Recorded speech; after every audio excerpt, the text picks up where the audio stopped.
Olá, minhas amigas, olá, meus amigos. Estamos retornando para mais um estudo do livro Palavras de Vida Eterna. Hoje nós iremos tratar do capítulo 17, intitulado Exaltação do Reino Divino. Neste capítulo, Emmanuel traz um versículo que está em João, capítulo 15, versículo 8, intitulado, que diz o seguinte: Nisto é glorificado meu Pai, em que deis muito fruto, e assim tornar-vos-eis meus discípulos. Jesus está em João capítulo 15, versículo 8. Aqui o Cristo, no versículo anterior, no versículo 7, ele nos diz o seguinte: se permanecerdes em mim e as minhas palavras permanecerem em vós, pedireis o que quiserdes e vos acontecerá. Toda essa passagem está intitulada Jesus, a videira verdadeira. Então, todo esse capítulo, essa parte que vai do versículo 1 até o versículo 17, trata do Cristo como a videira, como aquele que veio nos ensinar o caminho, como ele mesmo nos diz, que é o caminho, a verdade e a vida.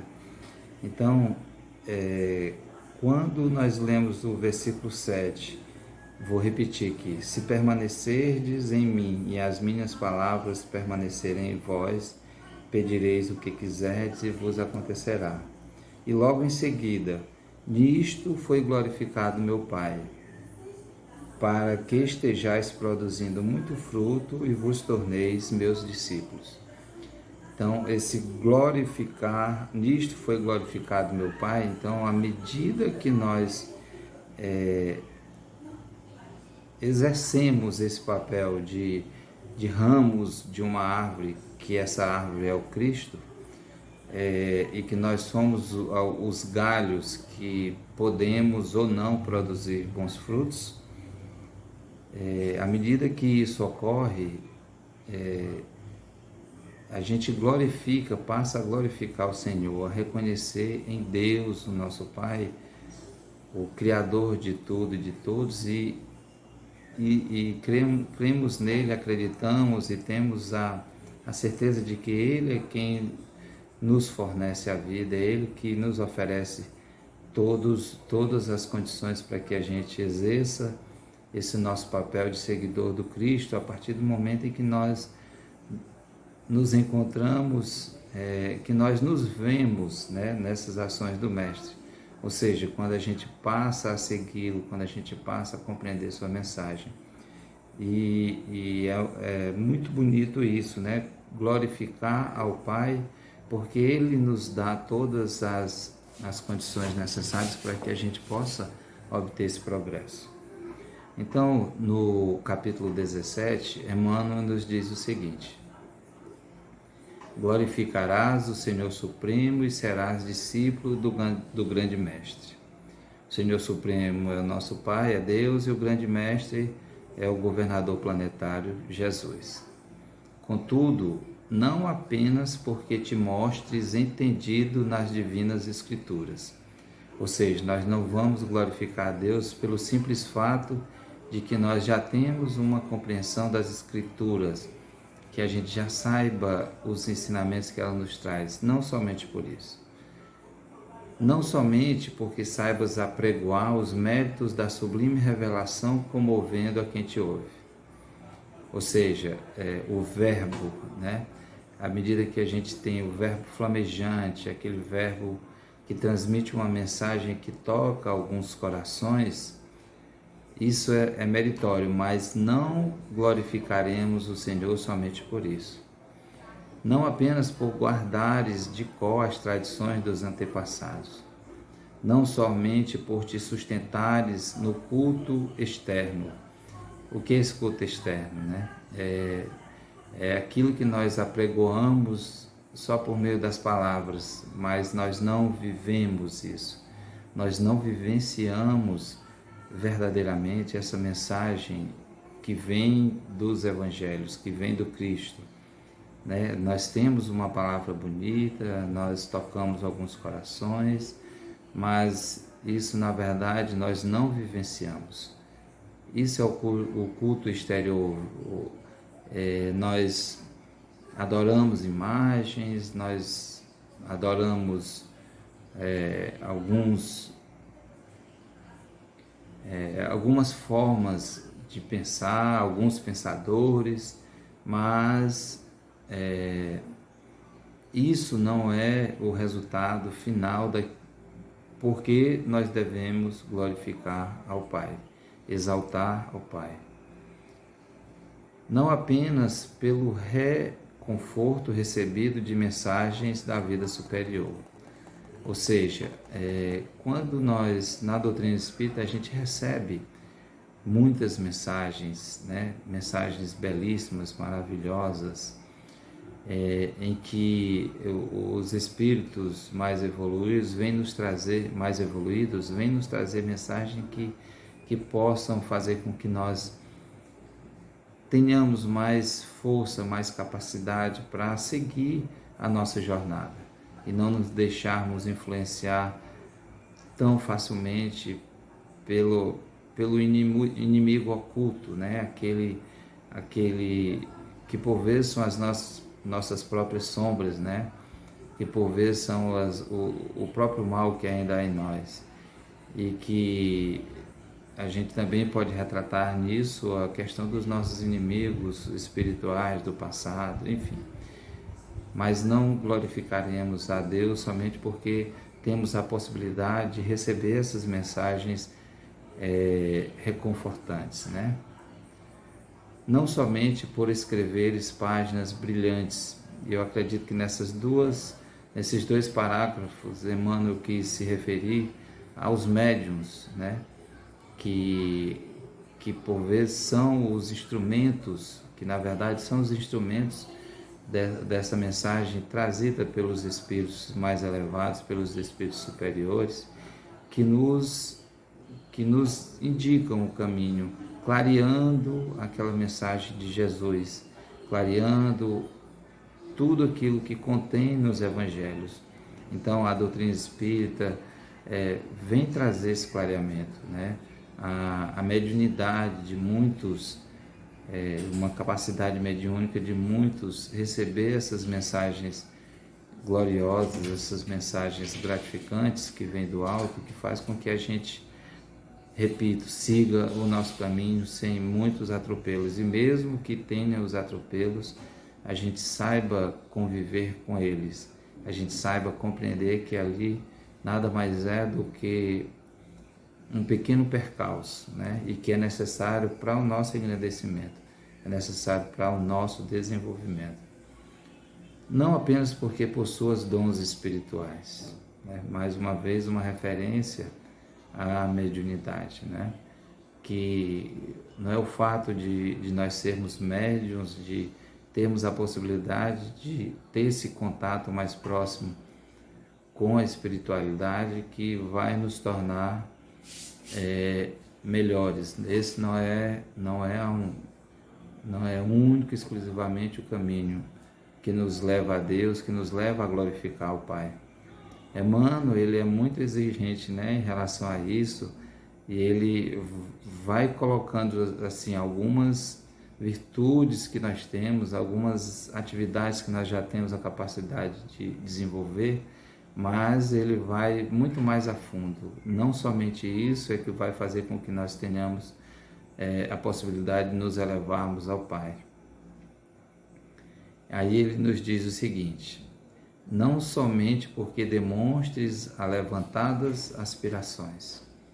A palavra do Evangelho é insofismável, a palavra do Evangelho é irretocável, né? Então essa palavra do Evangelho, ela vem trazer para nós tudo o que é necessário para o nosso desenvolvimento. Então glorifiquemos a Deus e converter-nos-emos em discípulos do Cristo, produzindo frutos da paz e aperfeiçoamento. regeneração e progresso, luz e misericórdia. Então, todos aqueles atributos que ele falou anteriormente, se nós não colocarmos isso como um estilo de vida, como um modo de viver, nós não teremos a capacidade de nos aproximarmos mais do Pai. Então, a semente infecunda, por mais nobre, a esperança cadaverizada no seio da terra. A semente infecunda, por mais nobre, é a esperança cadaverizada no seio da terra, ou seja, uma semente viçosa, uma semente que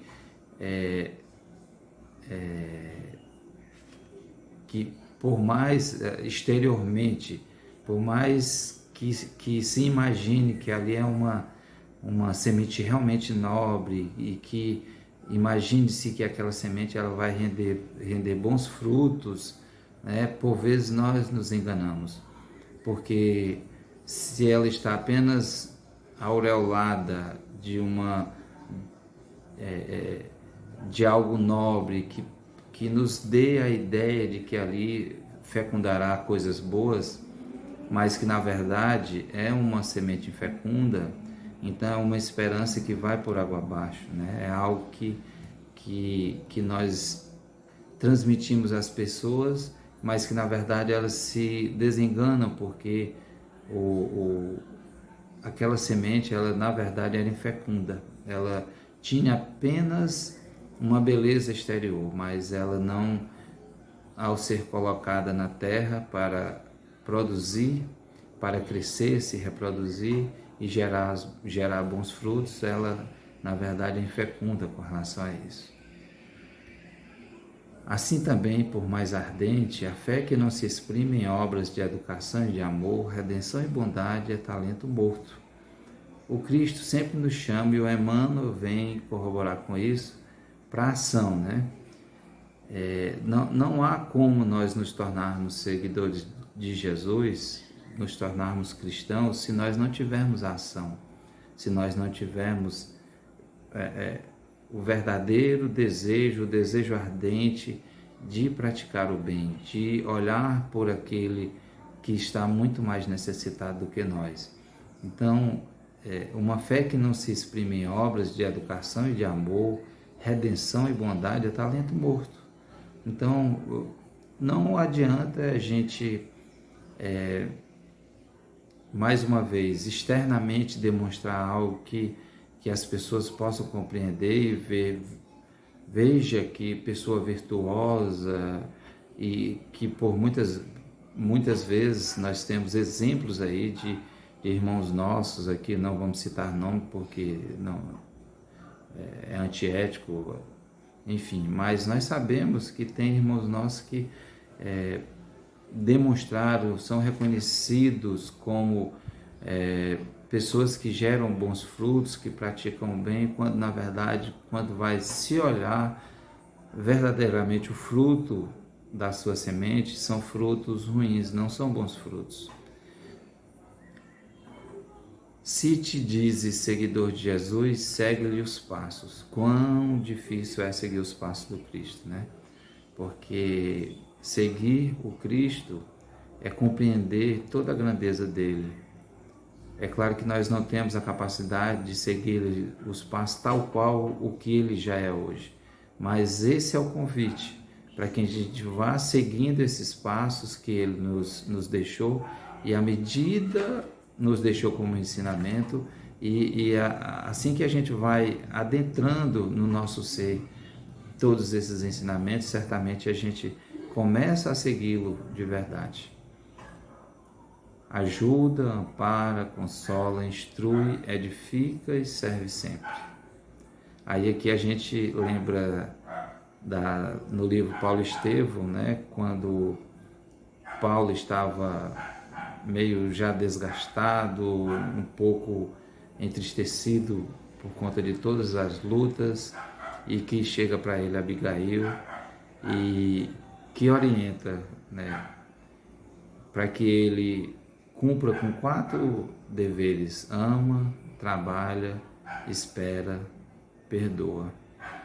né? Então, quando nós chegamos a esse nível de compreensão de amar, trabalhar, esperar, amar o nosso próximo, aquele mais sofrido, trabalhar para que a dor e o sofrimento do outro seja reduzida, esperar em Deus, esperar não do verbo, aquele verbo de você não esperar de cruzar os braços, né? Mas o esperar do esperançar, de agir, de você saber que quando nós chegamos até um limite da nossa capacidade e que dali em diante nós não temos mais condições de fazer nada, a gente entrega na mão de Deus e ali a gente vai esperar que ocorra a misericórdia dele, né?